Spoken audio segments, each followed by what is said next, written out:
Assalomu alaykum. Muhandislik darslarimizni boshlaymiz. Biz o'tgan darsimizda loyihani vizual ko'rishni boshlagandik. Shuni qolgan qismini hozir davom qildiramiz. Xo'p, mana bu o'sha loyihamiz. Bu yerlarni ko'rgandik. Mana bu game planni ko'rdik. Hozir planni ko'rib, planni va masshtablarini tushunib oldik.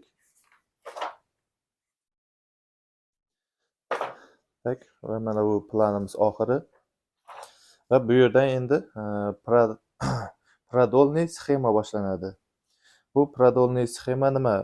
Prodolniy sxema bu bizni kanalimizni ko'rinishi. Mana bu bizni kanalimizni отметкалari deb tushunsak bo'ladi. Mana bu kanalimizni boshi, kanalimiz boshlangani va mana bu kanalimizni отметкалari bu yerda berilgan. Va mana bu liniyalar bittasi kanalning oldingi holati, bittasi kanalning yangi proyektdagi holati bo'lganda o'sha kanalning oldingi holatini отметкасы qayerda, yangi loyihadagi отметкасы qayerda, oldingini dambasini отметкасы qayerda, dnosini отметкасы qayerda, shularni hammasi ko'rsatilgan va mana bu yerda чувствующий holatni отметкасы, levый дамба, правый дамба, gorizont vodiy, dno kanal va mana bu отметкалari. Xo'p, bu yerda mana bu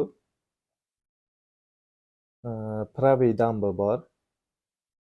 Mana bu правый damba degani bu kanalning oldingi holatining o'ng taraf dambasini отметкасы va bu kanalda hali boshlanishi va kanalda boshlanishi mana bu yerda biz o'tgan darsimizda tushunganimizdek piket yozilgan. Mana piket va mana bu yerda piket 1. Bu yer bo'lsa piket 0 bo'ladi. Mana bu piket 1 0 o'rtalig'ida 100 metr bor. Va mana bu joydan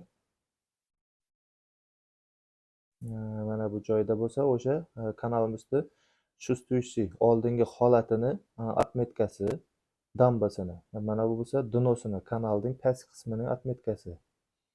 Va mana bu yerda uklon beriladi. Mana uklonimiz keyin bu yerdan endi proyektniy отметка boshlangan. Proyektniy отметкада ham bu yerda bizni kanalimiz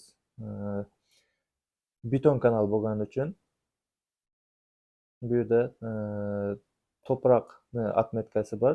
Mana shu отметкаga keltirish kerak to'proqni va keyin beton quyish kerak va betonni отметкасы mana shu joyda bo'lishi kerak. Va mana bu yerda endi suv sarfi ham yozilgan, расход yozilgan, minimal suv расходi, normal suv расходi va passivniy, eng maksimalniyda suv mana shu отметкаga chiqishi kerak. Bizning kanalimiz loyiha bo'yicha qurilganda mana shu maksimalniy mana shu отметкаga suv chiqishi kerak. Va shunaqa qilib har bitta piket hammasini отметкасы, oldingi holatni отметкасы va proyektniy отметкасы, dnoni, dambani отметкасы va bu oldingi holatda. Va shunaqa qilib bir chetdan hamma piket ko'rsatilib ketilgan. Sizga masalan qaysi piket kerak bo'lsa, o'sha piketni ko'rasiz. Masalan, 8-piket proyektniy dnoni отметкасы kerak. Xo'p, mana bu 8-piket proyektniy bo'lsa, mana bu yerda proyektniy отметка yozilgan. Mana bu yerda чувствующий отметка. Bizga proyektniy отметкаning nimasi? Dnosi kerak bo'lsa, mana bu yerdan hop nechanchi piket kerak? 6-piket kerakmi? 7-piket kerakmi? Qaysi piket kerak bo'lsa, mana shu joydan kerak piketni отметкасы ko'rib olinadi. Va oldingi holati ham kerak bo'lsa, oldingi holatning nimasi kerak? Oldingi holati mana bu dnosi, правый dambasi. Buni ham qaysi piketga kerak? Dnoni отметкасы ushlab kelamiz va qaysi piket kerak? 7-piket kerak. Mana 7-piket to'g'risi mana shu отметка olinadi. Va bu yerda mana bu отметкаlarimiz bor. Bu o'sha oldingi darsimizda aytgan Boltiq dengiz sathidan hisoblangan otmetka va bizda hozir 640 otmetkamiz 640 metr bo'lib turibdi. 640 metr degani o'sha Boltiq dengizi sathidan 640 metr balandlikda ekan. Mana shundan kanalimiz bu yoqqa qarab uklon bilan ketadi.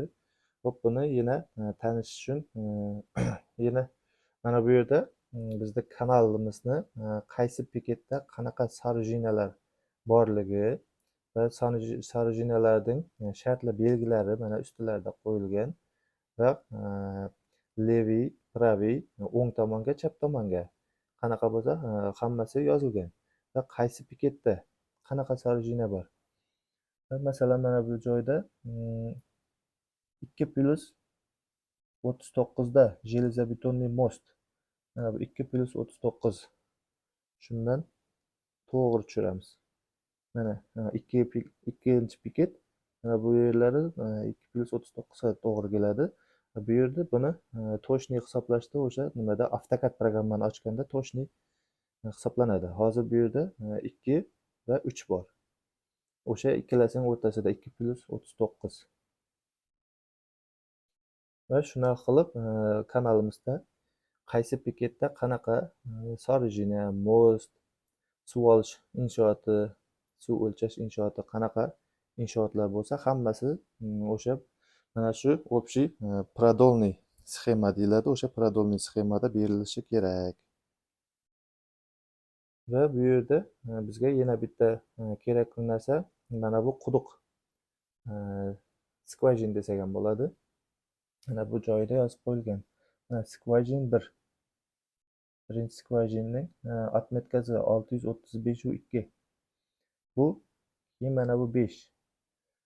Bu geologiyaning xulosasi. Mana shu joydan geologiya 5 metrgacha kovlagan, o'zini instrumenti bilan kovlagan 5 metrgacha va mana shu joyda qanaqangi tuproq tarkibi qanaqaligini bizga geologiya o'zi o'lchab xulosasini bergan va o'sha xulosaga binoan o'sha berilgan skvajina 1 deb berilgan o'shani kanalimizni mana shu joyidan faktda ham mana shu joyidan olgan. Shuning uchun biz chizmaga ham loyihaga ham buni kirgizib qo'yamiz. Va mana bu joydan olingan yana ikkinchi skvajina 10 bekatdan olingan.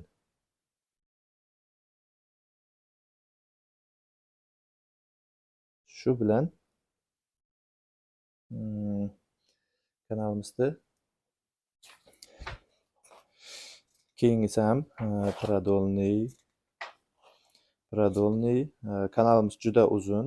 Bu yerda har bitta listda 42-bekatdan oxirigacha 56-bekatgacha kanalimiz juda uzun bo'lgani uchun hozir listlari ko'p. Xo'p, mana bu joyda 7-skvajina. Mana shu sustuvishli holati mana shu yerdan bo'lgan, dambaniki. Hop, mana shu joydan 5 metrgacha olingan. Geologiyaning xulosasi.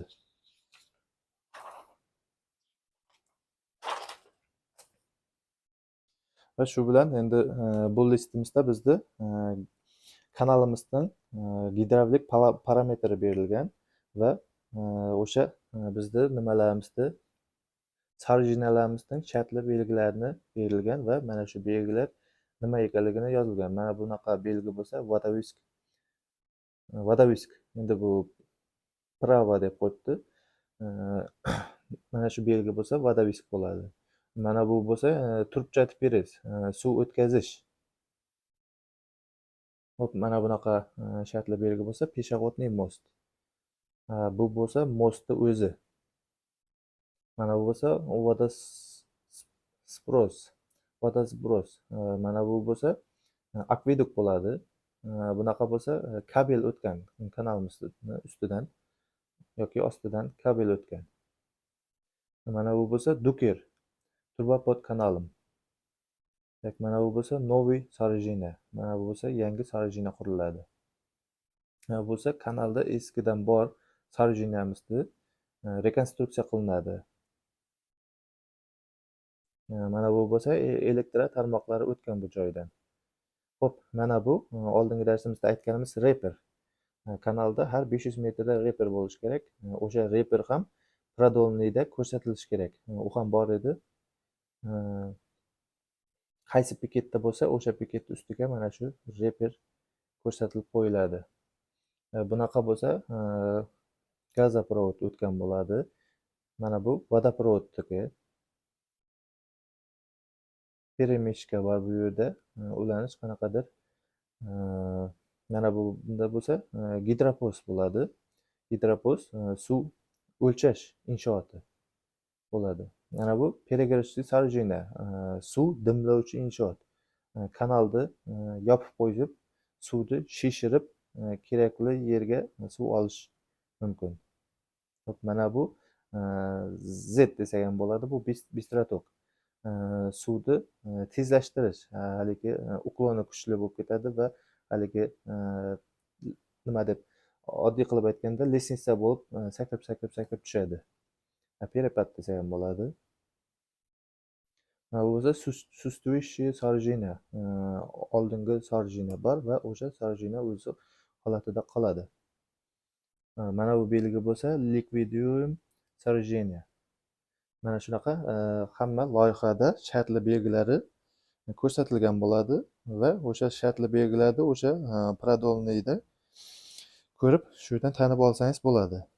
Va bu yerda gidravlik parametr berilgan. Bizni kanalimizda mana bu yerda общий uzunligi berilgan. 9 kilometr 440 metr bo'ladi.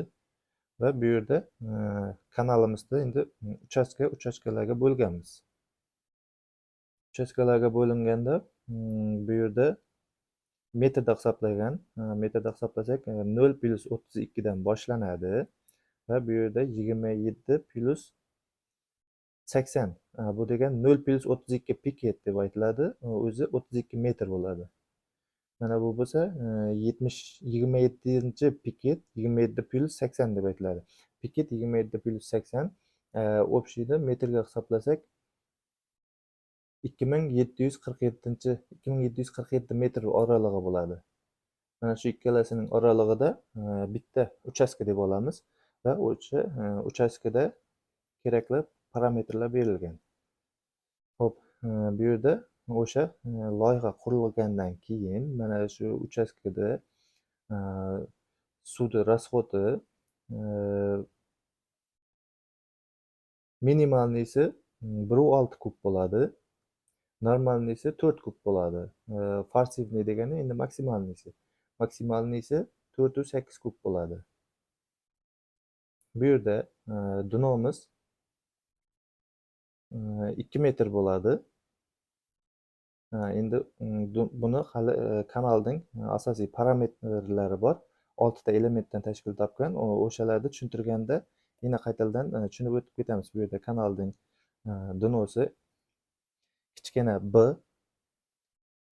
qancha b nimaga aytiladi, i nimaga aytiladi, откосning haligi m1,5 da hisoblaymiz, u nimaga aytiladi, n nimaga aytiladi, h hammasini haligi kanalda elementlarini ko'rib chiqamiz hali o'sha darsda yana to'liq qilib aytiladi.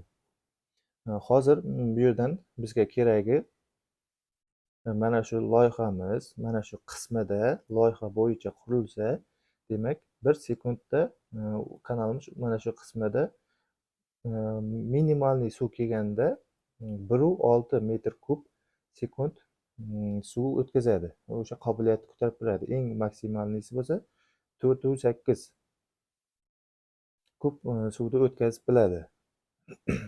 Va o'sha uchastkaga bo'linganda endi bu yerdan mana bu piket 27 plus 80 ga keldi va birinchi uchastkamiz tugadi va ikkinchi uchastkamiz boshlandi.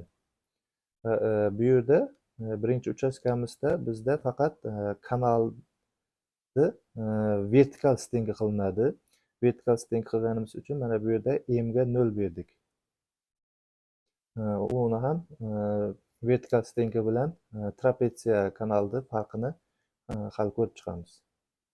Endi hozir bu yerda keyingi uchastkada 27+80 dan boshlanadi. Birinchi uchastkaning oxiri ikkinchi uchastkaning boshlanishi. Birinchi uchastkaning oxiri tugagandan keyin ikkinchi uchastka boshlanadi va bu yerda parametrlar o'zgaradi. 27+80 dan 52+00 gacha. Piket 27+80 dan piket 52+00 gacha. Bu ikkalasining oralig'ida 2420 metr bor. Va bu joyda ham kanalimiz o'sha loyihadagi bo'yicha qurilsa, minimalnisi 1,6 kub o'tkazadi, normalnisi 4 kub o'tkazadi, maksimalnisi 4,8 kub o'tkazadi. Bu yerda suv o'tkazish qobiliyati bir xil bo'lib turibdi. Lekin bu yerda emda, em deganimiz bu 1,5 bu откоска hisoblanadi. Bu yerda trapetsiya yo'q edi, bu yerda vertikal stenka edi, vertikal откос. Bu yerda bo'lsa trapetsiya shaklida откос 1,5 deb hisoblangan edi. Shu bilan kanalimiz shunaqa qilib uchastkalarga bo'lib olinadi. Uchastkalarga bo'lish tartiblari suv rasxod o'zgarishi mumkin yoki o'sha rasxod o'zgarib kanal kichayishi mumkin, kattayishi mumkin yoki kanalga yana suv kelib tashlansa kanal yana kattayadi. Shunaqa joylarda uchastkani to'xtatamiz va keyingi uchastkaga kanalni parametrini sal kattalashtiramiz. Va boshqada sarjinalardan o'zgarishi mumkin, to'rtchat perezlardan o'zgarishi mumkin uchastkaning boshlanishi va oxiri tugallanishi. Bu shu bilan mana bu yerda haligi geologiyaning bergan xulosasi. Mana bu o'sha skvajina 1, 2, 3, 4, 5, 6, 7, 8. 8 ta skvajina olgan va o'sha 8 ta skvajina har bittasini mana bu mana shu metrlarga 5 metrgacha nima qilgan, quduq qilib olib 5 metrgacha tuproq tarkibini o'rgangan va tuproq tarkibini bu yerda parametrlari hammasi yoziladi. Va o'sha hamma 8 ta skvajina bizning loyihamizda berilgan. Endi keyingisiga o'tamiz. Bu yerda asosan bizda видимость объем robot berilgan. Bu kanalimizda ishlanadigan ishlarning общий объемlari va общий объемlari bu yerda asosan deb qarasak, bunda ham o'sha uchastka berilgan. 0+32 dan 27+80 gacha. Keyingi uchastkamiz 27+80 dan 52+00 gacha. Keyingi uchastkamiz 52+00 dan 60+00 gacha. Keyingisi 60+00 dan 82+00 gacha. Keyingisi 82+00 dan 95+00 gacha. Bu kanalimizning oxiri. Va o'sha uchastkalarda qilinadigan ishlarda объемlari hisoblangan bo'ladi. Boshidan oxirigacha hamma uchastkaning объемini отдельный hisoblangan va bu yerda oxirida всего o'sha объемlar deb hammasi qo'shib kelib общий итоgi ham bor. Xo'p, endi kanalimizda qilinadigan ishlar tartibi bor bu yerda. Kanalimizda qilinadigan ishlar bilan tanishib chiqsak, bu yerda birinchi bob земляный robot berilgan. Земляный robot tugagandan keyin betonный robot berilgan va yana proshchий robot qo'shimcha ishlar bor. Xo'p, endi bularni tushuntirib chiqsam. Bu yerda tuproq ishlari boshlanadi. Tuproq ishi boshlanganda birinchi kanalimizni hamma joyidan 20 santimetr qalinglikda tuprog'i qirib olinadi. Bu срезка растительный слойств, растительности. Срезка растительности deydi. 20 santimetr o'sha kanalimizni dambidan ham, откосidan ham, dnosidan ham hamma joyidan 20 santimetr tuproqni qirib olinadi. Bu unumdor qatlam. Unumdor qatlamini 20 santimetr qirib olinadi va o'sha mana bu 2700 48 metr joyda qancha kub bu yerda birliklar berilgan, mana bu kub, metr kubda berilgan. Xo'p, bu yerda o'sha 2748 metr yerga 20 santimetrdan qirib olinsa 5218,36 metr kub bo'ladi. Va o'shanga o'sha ob'yomni joyida qirib olib ketiladi va pul to'lashga va hisoblashga ham mana shu hisoblanadi. Va bizda ish tartibi bo'yicha bu yerda VMK qilinadigan joyi bor. Bu kanalda oldindan bor shu kanalning o'rtasida suv yuradigan qismida bor bo'lsa, to'proq bor bo'lsa, biz proyektimizdan yuqorida qolgan bo'lsa, o'sha VMK qilinadi. VMK faqat qazib olish. Faqat qazib olish va bu yerda yana shunga o'xshashi bor, VMK secheniya. VMK secheniya degani kanalni masalan bitta holatda ko'mib ochishimizga to'g'ri keladi. Bu nimaga? Kanalni dno qismi 2 metrdan kichkina bo'lsa, kanalimiz ko'milib 100% ko'miladi va qaytadan qazib olinadi va o'sha qaytadan qazib olishga VMK secheniya. Keyingi qazib olganimizda o'sha kanalni proyektniy отметкаga kelgancha qazishimiz VMK secheniya deyiladi va bu VMK secheniya ham mana bu endi bunda birinchi uchastkamizda VMK secheniya yo'q. Bunaqa ishi yo'q birinchi uchastkamiz o'zida. Ikkinchi uchastkada va keyingi uchastkalarda bunaqa ish turi bor. Shuning uchun keyingi uchastkamizda 2420 metr joyga VMK secheniya uchun 7841 metr kub ob'yom hisoblangan. Xo'p, hali bu ob'yomlarni qayerdan kelib chiqqanini ham hali keyingi listlarimizda ko'rib chiqamiz ularni. Ular ham hammasi yozilgan.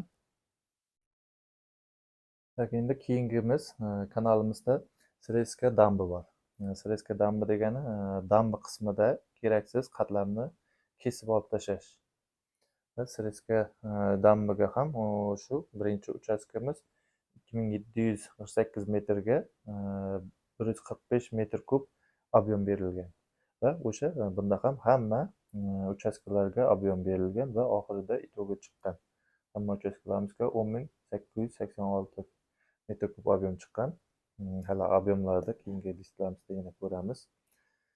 Va bizda yana loyihamizda berilgan VMK zamka под geomembranu. Bu bilan bu bir-biriga o'xshash bo'ladi. U keyingisi ham качественный обратная засыпка zamka под geomembranu.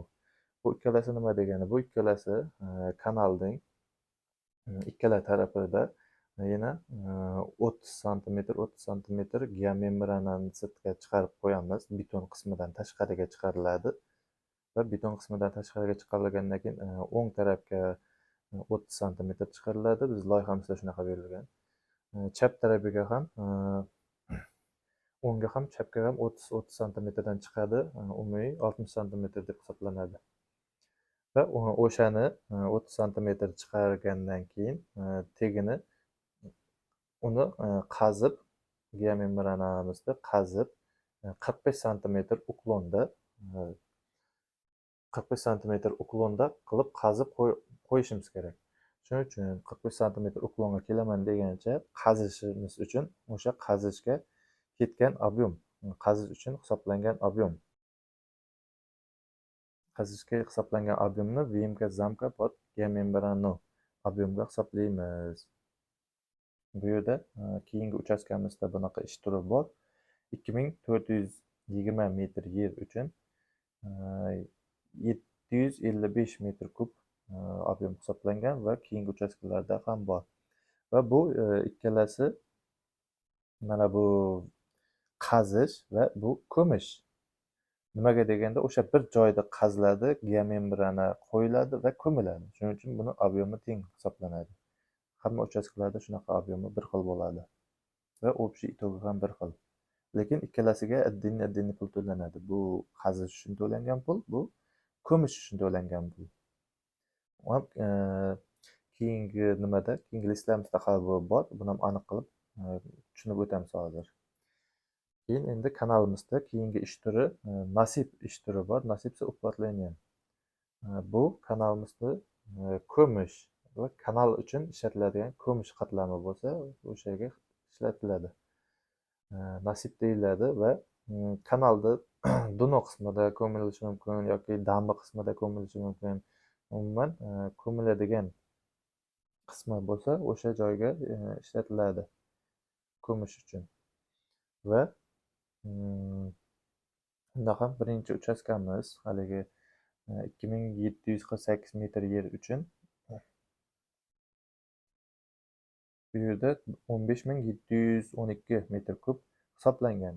Nimaga deganda ko'mish ishlari kanalimizda ko'p ekan va keyingi uchastkalarimizda ham hammasi hisoblangan.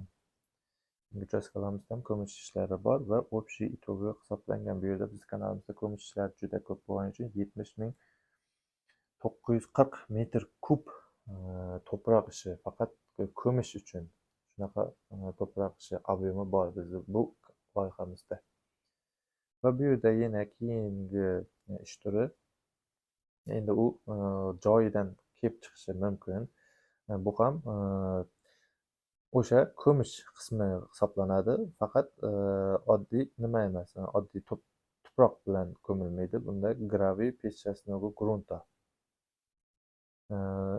Насыпься уплотнением из гравийно-песчаного грунта.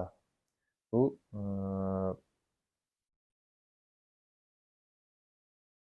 o'zi shunaqa karierdan spetsialniy olinadi va bu loyihani hamma loyihada bo'lmaydi, faqat loyiha shartlarida o'sha fakt joyda kerak bo'lsa bu ish turi qo'shiladi, bo'lmasa qo'shilmaydi. Bizda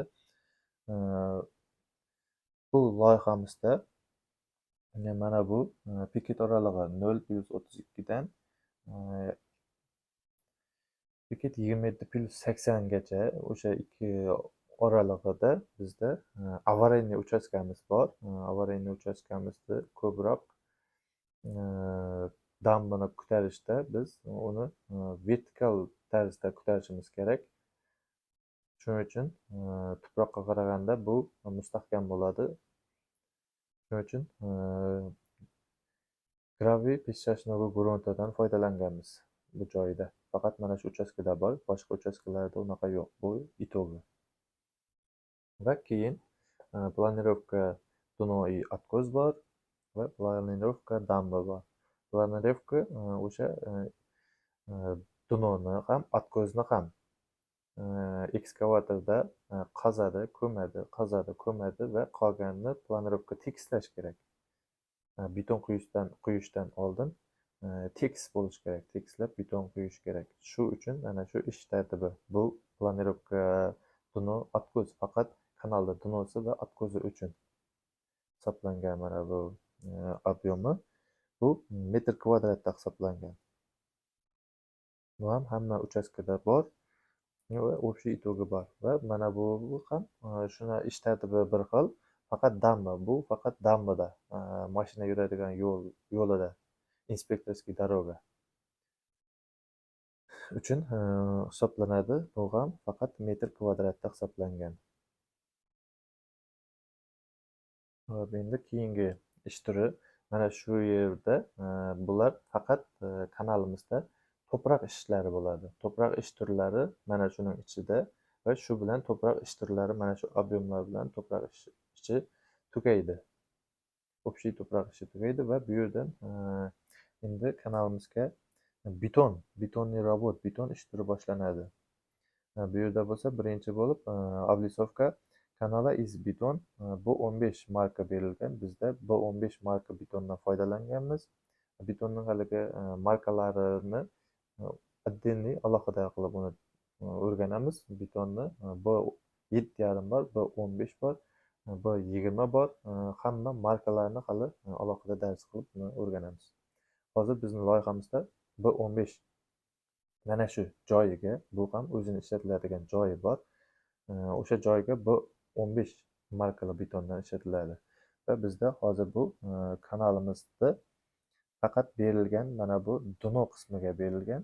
va keyingisi ham shu облицовка kanala из betona B15 markali откоска kanalimizda dnosiga hisoblangan bu откос uchun hisoblangan. Ikkalasini qo'shsak kanalimiz to'liq bo'ladi.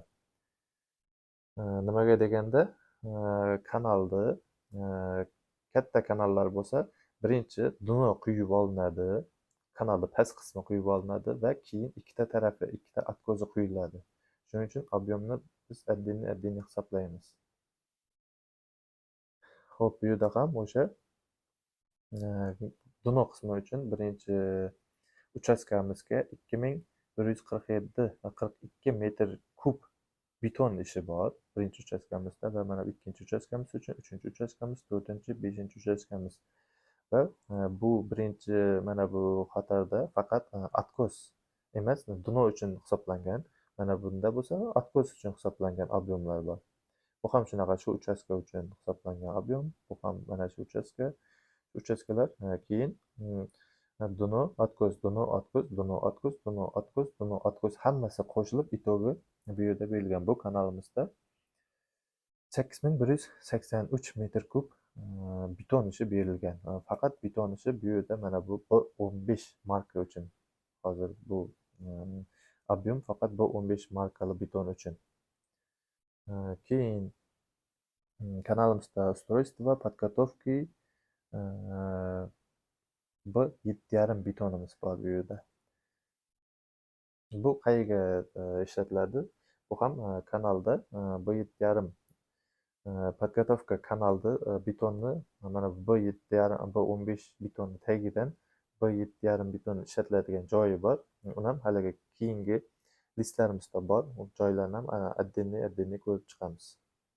Va bunda ham qaysi uchastkalarga ishlatilsa B7,5 beton, qaysi uchastka qayerga ishlatilsa faqat o'sha yerda объем bor. Bu ham faqat birinchi uchastkamizda bor. Birinchi uchastkamiz 0,32 dan 27,80 gacha. B7,5 betonimiz 769 metr kub beton hisoblangan va keyingi uchastkalarimizda yo'q. Общий itogi ham shu 769 metr kub B7,5 beton. Va biz loyihamizda keyingi ish turimiz shebin ish turi bor. Shebin diametri 20 ga 40 millimetr bo'ladi. Va bu shebinimiz ham qayerga ishlatilsa o'sha joyga hisoblanadi. Bu ham kanalimizda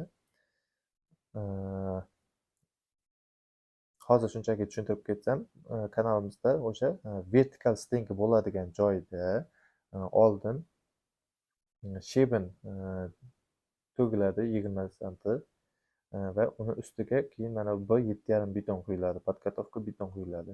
Oldin shebin bo'ladi, keyin beton bo'ladi, keyin betondan B7,5 bo'ladi va keyin uni ustiga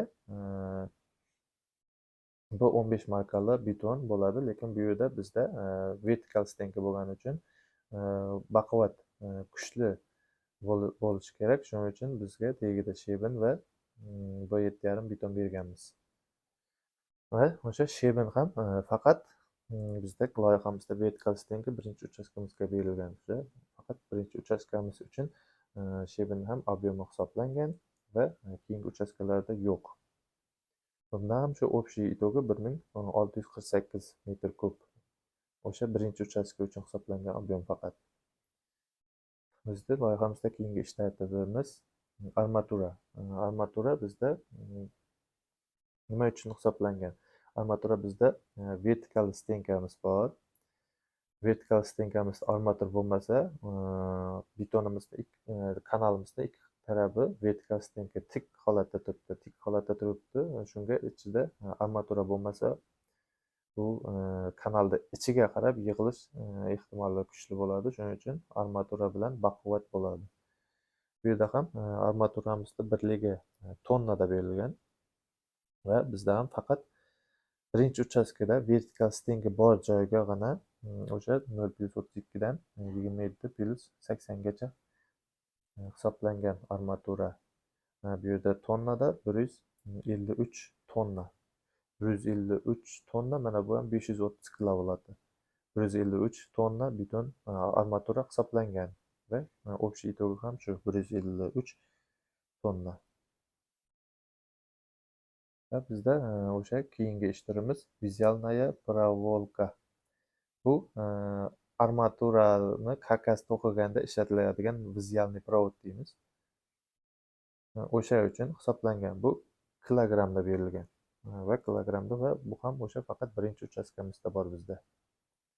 Birinchi uchastkamizda o'sha vertikal stenka va bu mana bu ketadigan armaturamizdan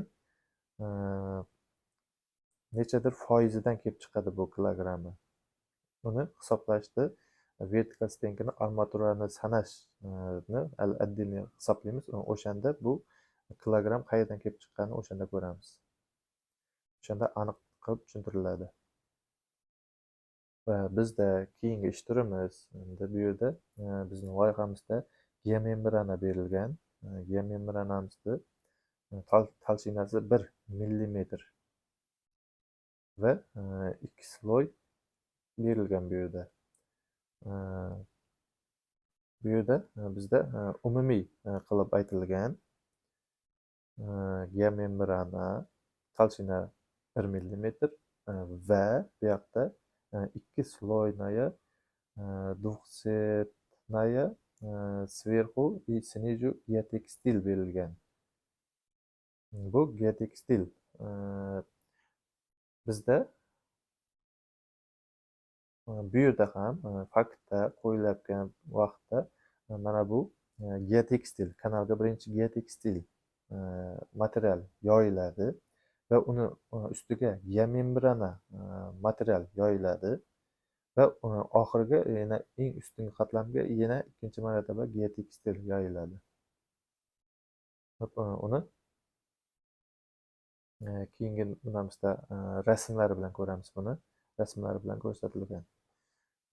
Bu ham qaysi uchastkalarda ishlatilsa o'shanga bor. Bu birinchi uchastkamizda yo'q. Sababi birinchi uchastkamizda vertikal stenk qilingan. Vertikal stenkinimizning tagida haligi shebim bor, podkatovka beton bor va bu 15 beton vertikal stenka betonimiz o'zi 30 sm berilgan bizda bu yerda tolchinasi. Shuning uchun bizga birinchi uchastkamizga geomembrana kerak emas. Geomembrana biz faqat trapetsiya shaklidagi kanalga berganmiz va o'sha betonimiz 10 sm 8 sm bo'lishi mumkin. Так, endi bizda keyingi ish turimiz bu yerda усадочный поперечных shvov bor. Bu kanalimizda har 4 metrdan qo'yiladi va bu pogoniy metrga hisoblanadi. Bu ham vertikal stenka joyiga qo'yilmaydi va trapetsiya kanalga qo'yiladi. Har 4 metrdan qo'yiladi. Buni ham hali keyin rasmi va material qanaqa materialligini ham ko'rib chiqamiz. Keyingisi bizda bu yerda keyingi ish turimiz ekstruziyumniy penopolistirol tolchina 20 millimetr. Bu haligi vertikal stenkining stikka qo'yiladi. Vertikal stenkiga har 10 metrdan stik bo'ladi. Trapetsiya kanalda 4 metrdan bo'lsa, bu vertikal stenkida 10 metrdan bo'ladi va o'sha faqat 10 metr dan hisoblanadi va faqat vertikal stenki bor uchastkaga qo'yiladi. Va bizda keyingi ish turimiz gidroshponka va gidroshponka ham faqat o'sha vertikal stenki bor uchastkaga qo'yiladi. Bu metrda hisoblanadi. Uni ham keyingida rasmlari bilan ko'ramiz. Boshqa uchastkalarda yo'q. Bizda keyingisi temperaturniy поперечных shvov bor. Bu material izol bo'ladi va bu bizda faqat nimada yo'q, vertikal stenki joyida yo'q. Trapetsiya kanalimiz trapetsiya shaklida bo'lsa, o'sha joylarda bo'ladi va buni ichida material bo'ladi, pena bo'ladi va izol bo'ladi. Izoli bu bizning qora qog'ozga o'xshagan, qora qog'oz desak ham bo'ladi. O'sha bilan pena bo'ladi ichida. Bu yerda metrga hisoblangan, bizda loyihada pul to'lashi metrda to'lanadi. Shuning uchun metrga ham hisoblangan. O'sha kvadrat ham izol отдельный ham pena ham отдельный ham hisoblangan. Bu отдельный hisoblashning maqsadi o'sha loyihamizga ketadigan izol va penani общийni sotib olishda, mana shu izol va penani ob'yomini sotib olishda qaraladi va lekin biz loyihamiz bo'yicha pul to'lajaqda biz metrga qarab pul to'lanadi. Va shunaqa qarab общий kanalda ish turlari tugaydi va bu yerda qo'shimcha ish turi bor. Gidroizolyatsiya betonных поверхностей. Bu bir kanallarda bo'lishi mumkin, bir kanallarda bo'lmasligi mumkin. Bu qo'shimcha ishlashi mumkin, izolyatsiya qilinadi betonni va gravipesachniy gruga смесь для дорога. Bu inspektorskiy dorogaga yoyiladi. Bu kanalda boshidan oxirigacha kanalda kamida bir tarafida inspektorskiy doroga bo'lishi kerak. Avariyniy holatda kanal egasi o'sha kanalda bo'yidagi yo'ldan yurib avariya joyiga borishi kerak bo'ladi. Va kanalda bo'lsa, agar oldindan bo'lsa, demontaj betonni oldindan beton bo'lgan bo'lsa, yaroqsiz beton bo'lsa, uni buzib olib va 5 kilometrgacha olib chiqib tashlash uchun 5 kilometrgacha olib chiqib tashlash uchun hisoblanadi va endi bizda bu yerda faqat bu fakt beriladi. Faktdan keyin hisoblanadi. Va shu bilan kanalimizda loyihamizda keyingi listida o'tamiz va bu keyingi listda boyagi ko'rsatilgan bizdagi qaysi piketda qanaqa sarjinalar bor, sarjinalar nomlari, mana bu piket nomerlari, bular o'sha sarjinalar bo'yicha parametrlar. Va masalan bizda bu yerda avtodorожный most berilgan 0+72 piketda железобетонный most bu 3 ga 10 metr. Shunaqa qilib hamma qanaqa qaysi piketda va hammasi по порядку kezimaketan yozilgan. Qaysi piketda qanaqa sarjinalar borligi hammasi yozilgan. Shu bilan kanalimiz uzun bo'lgani uchun o'sha nimalar oxirigacha hamma piketda nimalar bor yoziladi. Bular ham shunaqa. Так, endi biz tipovoy secheniya degan qismiga keldik. Tipovoy secheniya degan bu nima? Faqat bu mana bu biz aytganimiz haligi kanalda mana bu 0+15 dan 27+80 gacha shu uchastkaga vertikal stenka beton bo'ladi. Vertikal stenka bu tipovoy hisoblanadi va hamma piketga mana shu razmer, mana shu shaklda hisoblanadi. Bu yerda mana bu aytganim boyagida shebin nimaga ishlatiladi deyilganda mana bu o'sha vertikal stenkaning eng tagida. Mana shebin diametri 20 ga 40 mm, tolchini 20 cm. Mana shu vertikal stenkaning tagiga 20 cm qalinligi 20 cm bo'ladi betonning ostida 20 cm shebin yoyiladi. Shebin ham trambob qilinadi va bu shebinning ustiga haligi ob'yomda ko'rganimiz B7,5 beton, podgotovka B7,5 beton, tolchina 10 cm. Buni shebin ustida mana bu joyida mana 10 cm nima B7,5 markali betonimiz mana shu joyida. Bu mana bu 10 cm qilib ko'rsatilgan. Va endi mana bumiz buni yaqinlashtirib ko'rsak, mana bu 30 cm. Mana bu vertikal stenkamiz loyihada dokovoy secheniya deyiladi. Bu mana shu 30 cm, bu 30 cm, 30 cm. Mana bu ikkalasi vertikal stenka. Mana bu dno. Bu 30 cm, 30 cm bo'ladi. 30 cm ga bunga shu B15 beton Bu 15 markali beton mana shunga quyiladi 30 santimetr va buni ichida armatura bor. Armatura ham отдельный sanalgani keyingi listlarimizda bor. Mana bu kanalimiz dogovoy secheniya. Bu kanal shunaqa ko'rinishini loyihada dogovoy secheniya deb yoziladi. Bizda odatda bo'lsa vertikal stenka deb aytamiz.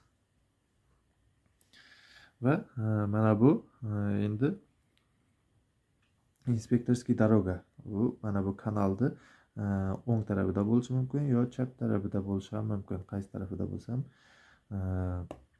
bizda hozir mana inspektorskiy doroga kanalimizni chap tarafiga berilgan. O'sha kanalimizni holatdan kelib chiqib, masalan, o'ng tarafida qanaqadir inspektorskiy darogaga xalaqit beradigan mumkin fermer xo'jaligining o'zi nimasi bo'lishi mumkin, qanaqadir bir yashash joylari bo'lishi mumkin. Shuning uchun bizda qaysi tarafda qurish oson bo'lsa, o'sha tarafga qursak bo'ladi. Bizda shuning uchun chap tarafiga berilgan. Xo'p, keyin bizda haligi объемimizda аварийный uchastka uchun graviy pесочного grunta berilgan edi. Mana bu bizda bitta piketimizda аварийный uchastkamiz bor. Mana bu o'sha vertikal stenka quyiladigan joy. Bizda bu yerda balandligimiz juda katta, 30 metr chiqadi. Shuning uchun biz oddiy tuproq qo'ysak, oddiy tuproqdan bu yerda nasib qilib chiqarsak, oddiy tuproqdan mana bu graviy pесочный grunt baquvvat bo'ladi. Shuning uchun loyihada mana shu berilgan.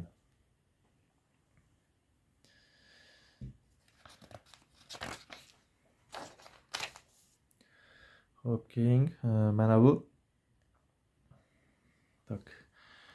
bu trapetsiya shaklidagi kanal deymiz biz. Trapetsiya mana shu ko'rinishda bo'lsa, trapetsiya shaklida bo'ladi.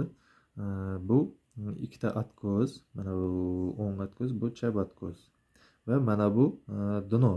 Mana shuni dno deymiz. Bu yerda dno 3 metr berilgan. Haligi atkozimiz bu qiyalikka hisoblanadi. Qiyaligi M1.5 da hisoblangan. Bunda ham inspektorskiy darogamiz chap tarafida, faqat o'sha hali bitta kanalda bu oxiri haligi vertikal stenka bo'lsa bosh edi, lekin inspektorskiy daroga hali bir tarafida. Inspektorskiy daroga kanalning bitta joylarida chapda bo'lib, keyin o'ng tarafiga o'tishi ham mumkin. Qanaqadir most bo'lsa, o'sha mostdan o'tib chap tarafida keyin inspektor daroga qilish uchun xalaqit beradigan qanaqadir xalaqit beradigan uymi yo boshqa zavormi shunaqalar bo'ladigan bo'lsa, o'ng tarafga o'tkazib bu yoqdan davom etib ketishi mumkin.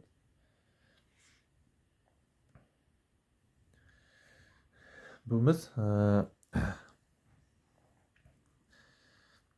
trapetsiya shaklidagi kanalimizda tipoy secheniyasi bo'ladi. Bu tipoy secheniya o'sha uchastkaga ishlatiladi. Faqat o'sha uchastkaga qilinadi. Mana bu yerda mana 27+80 dan 43+80 gacha mana bu shu bo'ladi.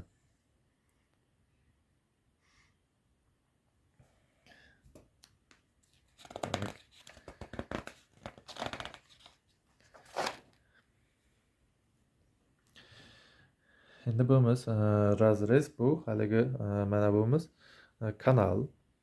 Mana bumiz kanal. Mana bu o'rtasi, mana bu o'rta ikkitasi dno bo'ladi. Kanalimizda dnosi o'rtasi. Mana bu ikkalasi. Xo'p, mana bu yerda mana bu yergacha bo'lsa atkoz. Mana bu chap taraf atkoz, mana bu o'ng taraf atkoz, kanalimizning o'ng taraf atkozi. Mana bu eng kanalimizning past qismi bo'ladi. Mana bu ikkalasi. Mana bu kanalimizning yuqori qismi. Mana bu ikkalasi dammi, ikki tarafi.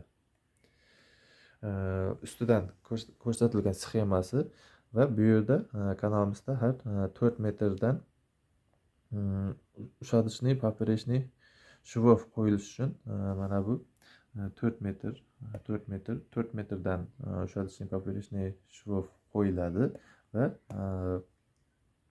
4 8 12 metr bo'lgan paytda temperaturniy поперечный shov qo'yiladi va o'sha uchun bu sxema ko'rsatilgan.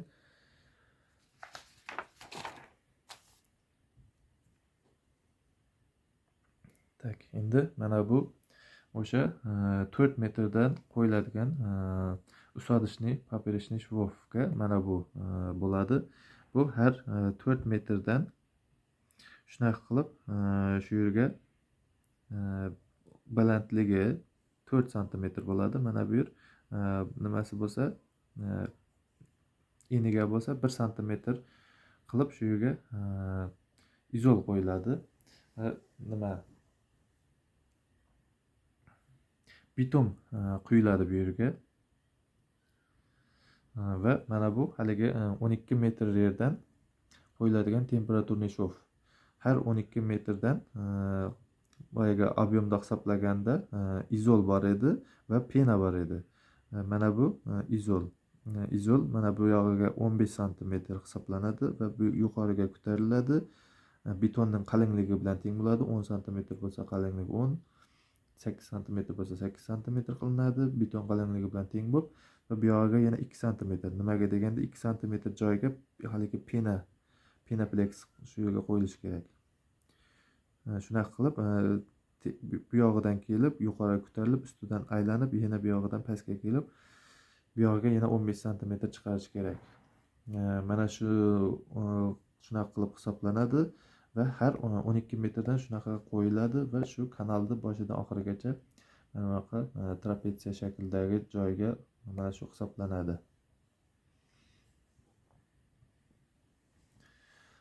Endi mana bu yerda ko'rsak,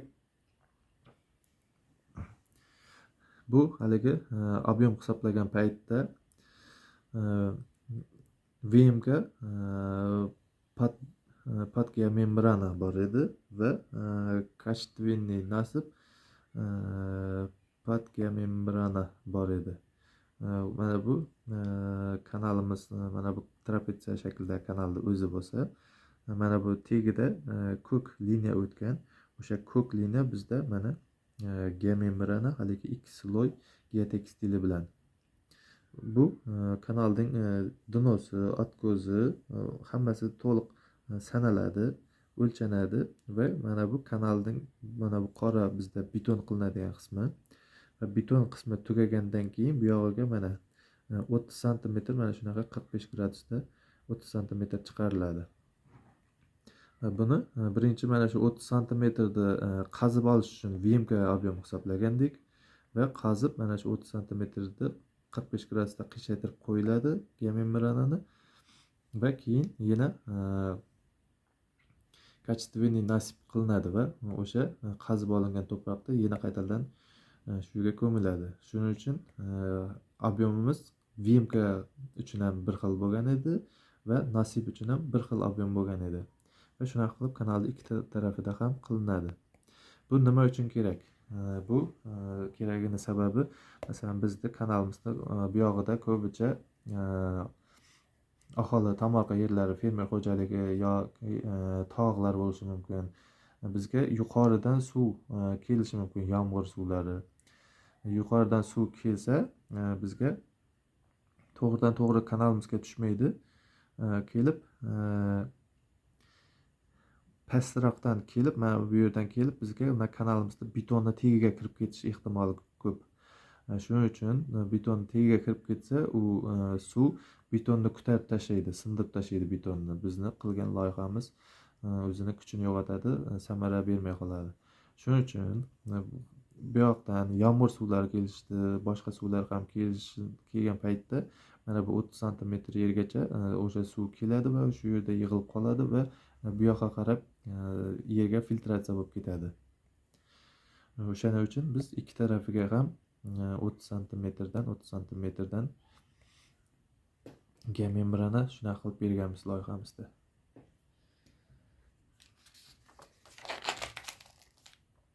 Endi bizning loyihamizda haligi dokovый sechение deganimiz bor. Vertikal stenka. Mana bu o'sha vertikal stenkaning ichida armaturalari Armaturasi mana bu yerda, mana bu qizil tochkalarimiz armatura bo'ladi. Demak, ikki sloy armatura bor. Mana bu qizil ham sirtqi armatura. Mana bu liniya, ikkita qizil liniya ham armatura hisoblanadi. Va bu yerda bizni betonimiz o'zi 30 sm. Shundan bu yoqda qarasak, hisoblasak, shunda ichida ikki liniya armaturamiz 20 sm da bo'lishi kerak va beton armaturamizdan bu yog'ida tashqarida 5 sm beton uchun joy qolishi kerak va bu yog'ida ham 5 sm beton uchun joy qolishi kerak. Demak, o'rta 20 sm bo'ladi. Armaturamizda ikki sloyi o'sha 20 sm ichida bo'ladi. 2 santimetrdan 20 santimetrdan 2 sloy armaturamiz kelib aylanib bu yog'iga ham hamma joyida armatura bo'ladi. Bu yerda armaturani sanash uchun biz отдельный qilib numeratsiya qilib olganmiz. Mana bu birinchi numeratsiya, faqat mana bu armaturaning faqat mana bu tashqaridagi liniyasini hisoblash uchun mana bu 1 deb olganmiz. 2 deganimiz mana bu ichki liniyani sanaymiz. Ichki liniyani sanab olishimiz uchun. Mana bu 3 deganimiz bo'lsa, mana bu ichidagi armaturamiz. Bu kanalda ichida uzun ketgan armaturalar. Mana bu ichidagilar hammasi. Bu yerda shu nomerlaganmiz 1, 2, 3.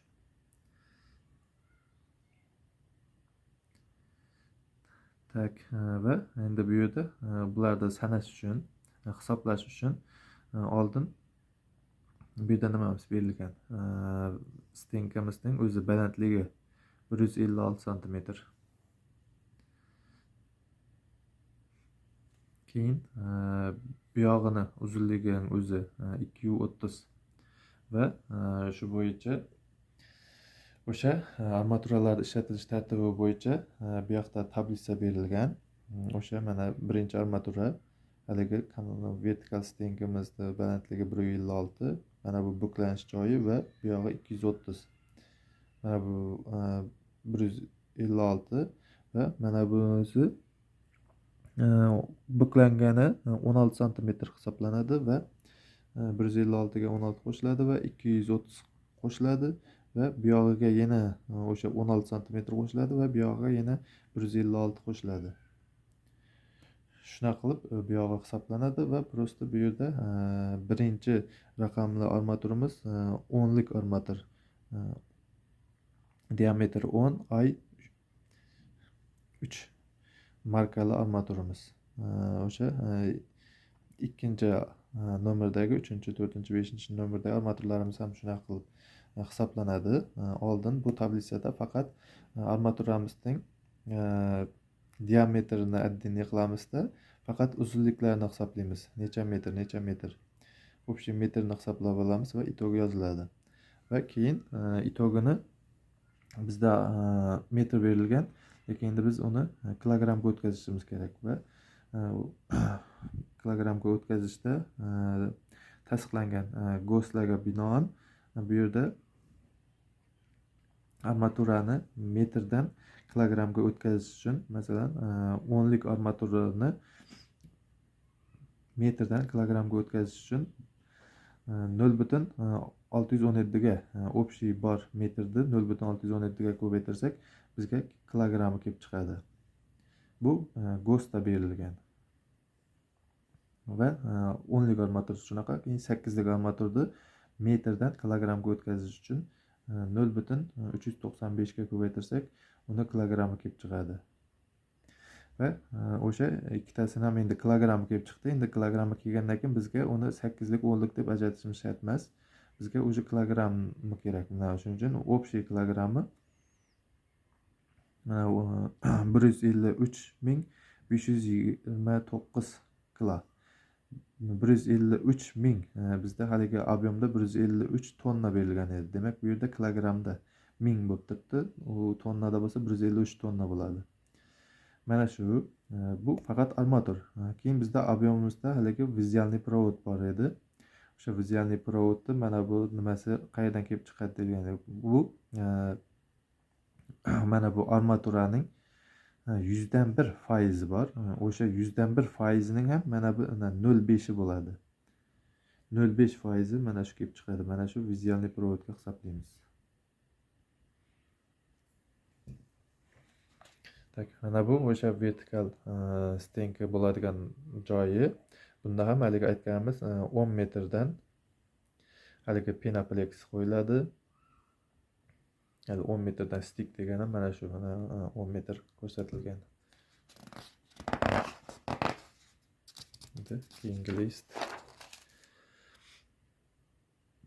Keyingi listimizda общий endi kanalimizdan общий объем работа ko'rsatilgan. Bu yerda ham haligi ish turlari ko'rsatilgan. Срезка растительный слой, VMK, срезка дамба, nasib, VMK sechения. Bu yerda VMK sechения nimaligini tushuntirmagandim, endi hozir shuni tushuntiraman. VMK sechения mana bu joyda, mana bu qizil bizni loyihamiz. Qizil. Shunaqa bo'lish kerak. Bizda VMK sechения bo'lish uchun endi birinchi bo'lib, masalan bu yerda ko'rsatsam oson ekan. Mana bu joyni, mana bu kanalning ichini mana shu joy ko'miladi. Yo ko'miladi, yo o'zi oldindan bor bo'lsa, faqat mana shu yerda ochish kerak. Mana bu loyihadagi chiziqqa keltirib ochish mana VMK sechения deyiladi. O'shani loyiha nimaga keltirib ochish. Agar bu yarim ahvolda bo'layotgan bo'lsa, uni VMK sechения qilinmaydi, faqat o'sha yarimini VMK qilib qo'yiladi. Yarimini qazib olsa, uni VMK deyiladi. Shu ob'yom mana shu yerda ob'yomlar kelib chiqqan. Bu yerda piket 0,32 da boshlanadi. Piket 1, piket 2, 3, 4, 5 shuna qilib birinchi uchastkamizda hisoblangan. Birinchi uchastkamiz uchun haligi срезка растительный слойning mana bu ob'yomlari kelib oxirida itogi qancha. Keyingisi VMK bit ob'yom, VMK ning ham ob'yomi itogi qancha. Срезка дамбаning ham itogi qancha. Nasibning ham ob'yomi qancha. Haligi VMK secheniamizda ham ob'yomi qancha. Demak, birinchi uchastkamizda VMK sechenia ishi yo'q. Shuning uchun ob'yomimizda 0 berilgan.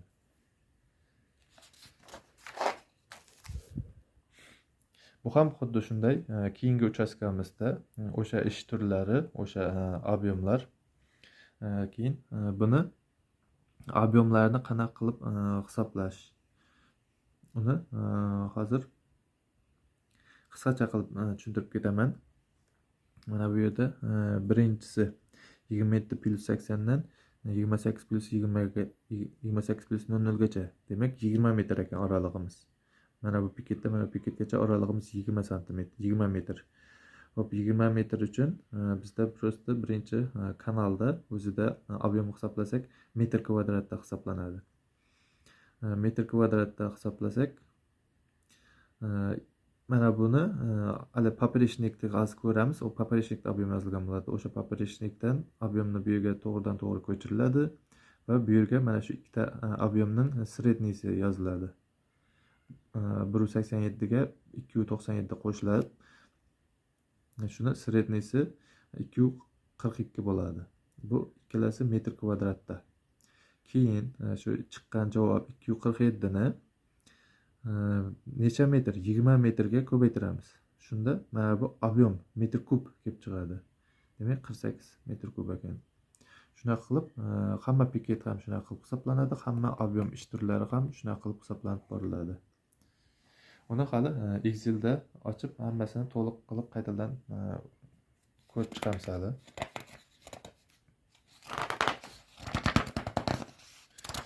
Keyingi list. Bu ham shu ob'yom tablisasi va bu yerda mana oxirigacha hisoblangan ob'yomlar. Kanalimiz oxirigacha. Va bu yerdan endi bu ko'rinish popreshnik deyiladi. Kanalda oldin birinchi ko'rganimiz Продольный sxema edi, endi bu поперечный sxema.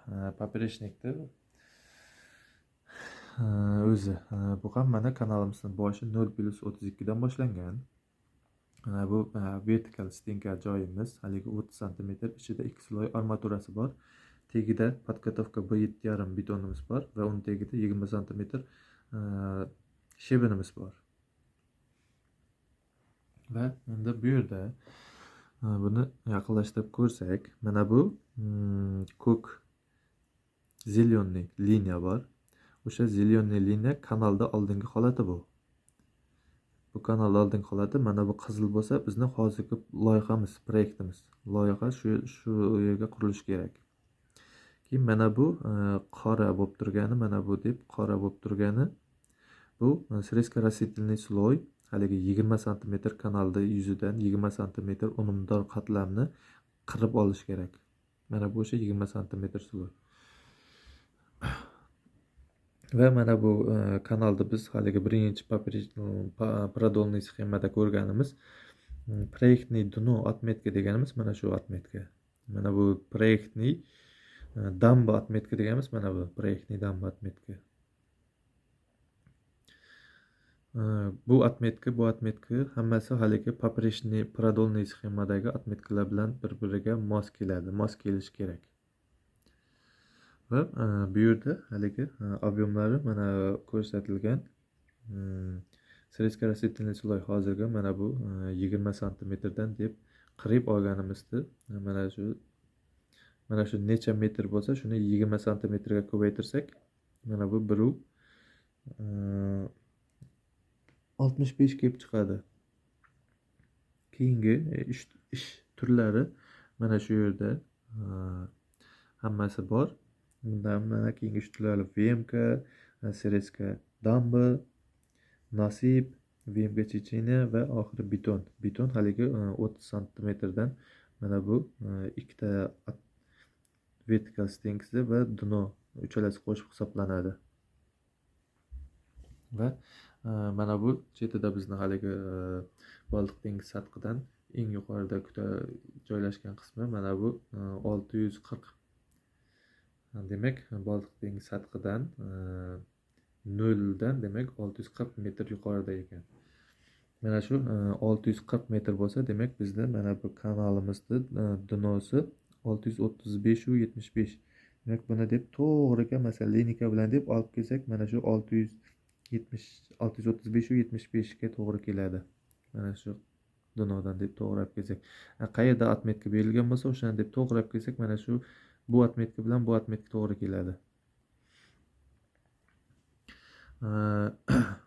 Bu yerda yana bitta fishka desak bo'ladi. Bizda faqat loyihamizning отметкасы bu yerda yoziladi va loyihamizning отметкасы faqat loyihaning отметкасы yoziladi. Bu yerga bo'lsa shustующий holatda отметкасы yoziladi. Bu yerdagi отметкаlar mana bu точкani отметкасы deb pastga tushamiz 636-50. Keyingi uchastka, keyingi точка ham u yerga tushsak 636-50. Va keyingisi mana yashilimiz pastga tushgan ekan. Buni bu yerga tushirsak 635-64. O'sha bu yerdan bu yerga 1 metrgacha pasaygan. Va mana shu kanaldan oldingi holati mana bu zelyoniy liniyaning отметкалari. Mana boya aytganim, mana bu yerda demak dom bor ekan. Уже mana bu расстояние, mana bu kanalning oxiri bo'lsa, shundan 3 metr, 4 metr demak, уже kanalimiz tugagandan 7 metrdan keyin уже uy bor. Aholi yashash joyi bor. Shunaqalari ham ma'lumot ham berilib ketadi. Mana bu yerda demak latok bor ekan. Va dom bor уже. Demak orasi 7 metr bo'ladi, 8-9. O'sha kanalimizdan 10 metr aralıqda уже dom boshlanadi ekan o'ng tarafida. Demak biz mana bu qizil bizning loyihamiz, o'sha loyiha bo'yicha armaturada birinchi o'sha qazib olish ishi bo'ladi. Keyin birinchi o'sha 20 santimetrda qirib oladi. Keyin mana bu pastga tushirish uchun VMK ishi bo'ladi va keyin shebin to'giladi. 10 santimetr podgotovka beton quyiladi va ustiga 30 santimetr beton quyilishi uchun oldin armatura karkas to'qiladi va birinchi dnoni beton quyilib olinadi va keyin vertikal stenka ikkitalasi qo'yiladi. Bular qo'yilib bo'lgandan keyin mana bu yerga nasib qilish kerak. Nasib ob'em, bu yoqda nasib ob'em, ikki taraf ham nasib ish qilinadi. Va hamma piketlarimizda ham shunaqa. Endi keyingi list ko'ramiz.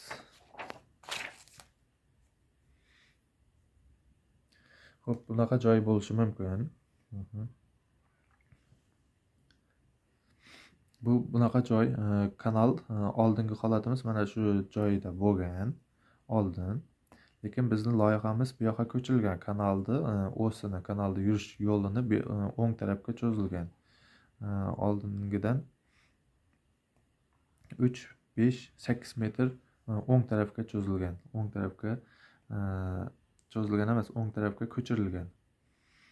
Va bu yerda уже kanalimizning kanalimiz tugasi bilan dom boshlangan ekan. Уже uy, aholi yashash uyi bor. Shuning uchun bu yerda ko'mib tashlanadi va biz loyihamiz bu yoqda. Bu ham o'sha shunaqa shebin bo'ladi, podgotovka betoni bo'ladi. Keyin bu 7,5 markali beton 10 santimetr quyilib, bu 15 markali beton bo'ladi.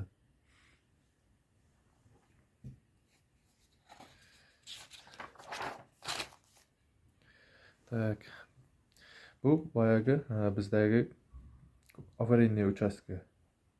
O'sha avariyniy uchastkaga shu graviy pechasnogu gruntani mana shu yerga biz to'kkanmiz va keyin faqat yana bitta ish turi bor. To'proqni qazib olish bo'lsa, qazib olib ketaveriladi. Lekin agar ko'mish ishi bo'lsa, uni har ko'mildi 20 santimetrdan ko'miladi. 20 santimetrdan keyin uplatleniya qilinadi. Katok bilanmi, o'zining har xil texnikalari bilan yaxshilab preslanadi, trambob qilinadi va 20 santimetrdan shu ish bo'lgandan keyin laboratoriya qilinadi. To'proq ishlarini laboratoriyasi qilinadi. Va u o'sha ketma-ketlikda bo'ladi. 20 santimetrdan keyin birinchi sloy, 40 santimetrdan keyin ikkinchi sloy, 60 santimetrdan keyin uchinchi sloy, 80 santimetrdan keyin to'rtinchi sloy, 100 santimetr уже 1 metr bo'lgan vaqtda 5-sloy, shu eng pastki nuqtasidan eng yuqorigacha necha santimetr bo'lsa, o'shandan 20 santimetrdan har sloy qilib o'sha ish tartibi bo'ladi, laboratoriya qilinadi. Shunaqa qilinadi loyihamizda. Va shuning bilan keyin mana bu 27+80 dan bizda haligi vertikal stenkamiz tugaydi va o'sha 27+80 dan trapetsiya shaklida kanalimiz boshlanadi. Bu ham o'sha trapetsiya shaklidagi betonimiz. Bu yerda faqat bu yerda ham mana bu 20 santimetr qirib olish bor. Srezkasiyadan qilinadi birinchi. Bu yerda ham shu yashil sustuysiy holat, kanalda oldingi holati. Mana bu qizil bizning proyektimiz, bizning loyihamiz. Demak, bu yerda bu 20 santimetr qirib olinadi va keyin bu yerga nasib qilinadi. Bu mana bu nimaga olib kelgancha. Lekin bizda kanalimiz mana bu tegini dunosini mana bu uzunligi eniga qarasak 2 metrdan kichkina bizda. Shu 2 metrdan kichkina bo'lgani uchun biz buni mana buni deb teng qilib mana shu yergacha to'proq bilan ko'mib olamiz hammasini. Nimaga deganda bu yerdan 22 metrdan kichkina bo'lsa, kanalni 100% ko'mib qaytadan ochishimiz kerak. Shuning uchun 100% ko'miladi, mana bu joyigacha to'proq olib kelib tashlanadi va bu yerda ham o'shanday 20 santimetr 20 santimetr 20 santimetrdan отдельный qilib уплотнение qilib laboratoriya tuproqqa laboratoriya olinadi. Laboratoriya xulosasini berish kerak. Va shunaqa ish turi bo'ladi va mana bu eng oxirgi nuqtaga yetib keladi va o'sha nuqtaga kelgandan keyin o'sha laboratoriya xulosalari bergandan keyin laboratoriya xulosasi o'sha loyihada berilgan standartga talabga javob bersa, undan keyin bu mana bu VMK secheniya ish turi boshlanadi. VMK secheniya mana bu qizil liniyagacha olib kelish kerak. Ular buni deb tekst qilib to'ldirib bo'lgan edilar. Endi mana bu qizil liniyaning pastki nuqtasiga deb olib kelib, shu yergacha mana ustundagi qismini qazib olib tashlash kerak. O'sha qazib olib tashlashgani VMK secheniya deyiladi. Va mana bu yerda ikkita tarafini kesib olsa, bu srezka dambaga hisoblanadi.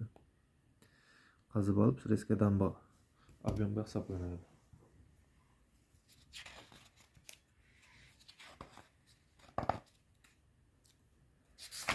Shu bilan bu yerda ham boshqasi hammasi trapetsiya shaklidagi ketadi.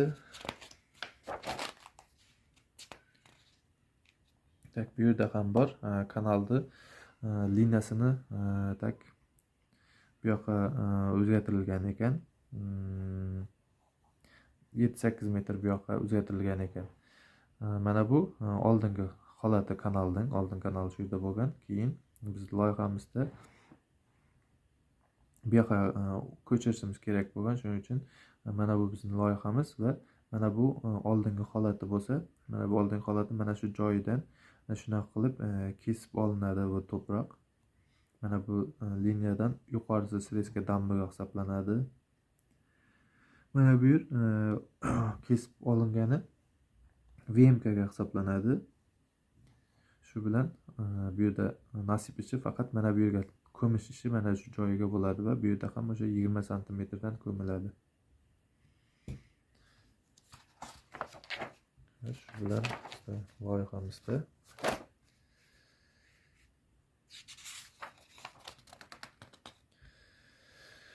loyihamizda haligi avariyniy uchastkani bizda yana aniqroq qilib ko'rsatganmiz. Loyihada aniqroq qilib mana bu o'sha dogovoy secheniya 30 santimetr, bundan shu tagida shebini nimasi bu 7,5 betoni bor. Va mana bu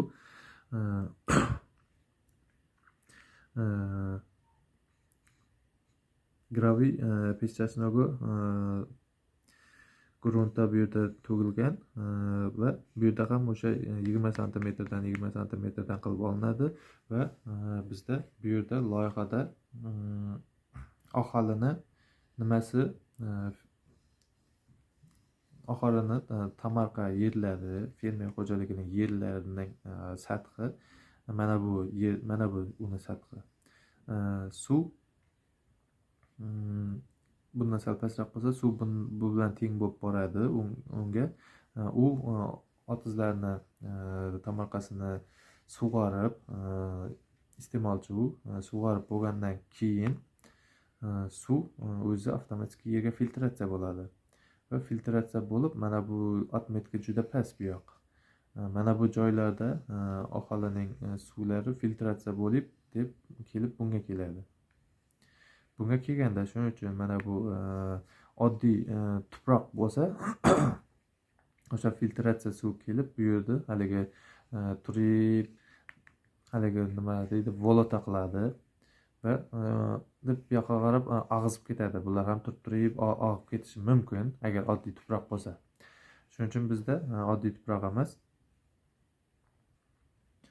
Tak, peshchasnogu gravniy berilgan va undan ham bu yog'ida tosh va gravel addi qilib 50 santimetrdan qilib berilgan. Bu ham tosh tashlanadi, bu yog'iga qum tashlanadi. O'sha filtratsiya bo'lib, suv filtratsiya bo'lib chiqib ketish uchun suv to'xtab suvni ushlab qolish bo'lmaydi. Shuning uchun suvda ushlab qolmasligi uchun mana bu filtratsiya bo'lib to'g'ridan to'g'ri hech narsa irqilmasdan filtratsiya bo'lib chiqib ketishi kerak va mana bu haligi tegi volota bo'lsa, bu silchib ketmasligi uchun mana bu yerga tosh qo'yiladi, tosh bosiladi. Tosh ham buni o'sha volota bo'lib yoyilib ketmaslikni oldini oladi va ham filtratsiya qilib sразу bu yoqqa tashlab yuboradi. Shunaqa qilib hisoblangan bizning loyihamiz.